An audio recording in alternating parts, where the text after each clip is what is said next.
Bonjour et bienvenue sur Pasteur du Dimanche.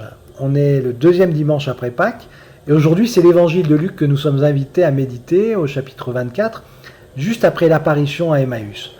Et on a encore droit à une apparition de Jésus, une apparition du ressuscité qui réjouit beaucoup les disciples, mais qui les rend aussi un peu incrédules, comme si Jésus n'était pas vraiment là, comme s'il était un genre de fantôme du passé, un souvenir, un fantasme qui remonte à notre mémoire chaque fois qu'on se retrouve.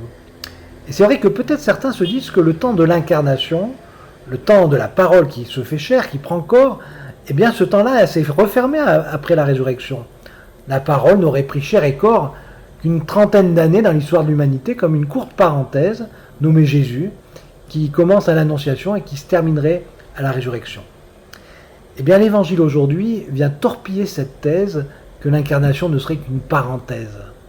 Jésus, quand il apparaît à ses disciples, il leur dit « Mais touchez-moi, palpez-moi, voyez que je suis bien là en chair et en os, donnez-moi quelque chose à manger, vous allez bien voir que je ne suis pas qu'une projection de votre esprit. » Et après ça, le texte continue en disant qu'il leur ouvre l'intelligence des Écritures et qui leur permettra de comprendre tout ce qui était annoncé à son sujet dans les textes.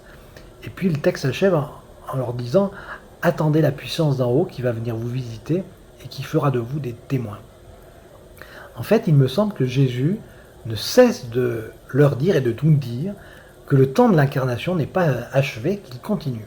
Non seulement dans sa vie, dans le corps de sa vie, qui est toujours aussi consistant et qui est marqué de son humanité et de ses souffrances, mais Jésus nous dit aussi que l'incarnation se poursuit dans le corps des Écritures. Le corps des Écritures qui devient soudain lumineux et actuel quand on le lit avec comme clé de lecture la bonne nouvelle de l'Évangile. La parole faite chair. Ce ne sont pas que des concepts et des mots, c'est la vie du Christ que l'on peut découvrir et même saisir dans le corps des Écritures. Et ça, c'est passionnant.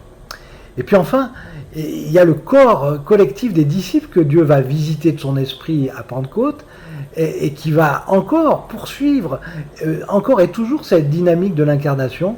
La parole de Dieu n'arrête pas de prendre chair, elle n'arrête pas de prendre corps. Oui, la parenthèse de l'incarnation ne s'est pas refermée à la résurrection parce que c'est le propre de la vie que de prendre corps. C'est le choix de Dieu aussi.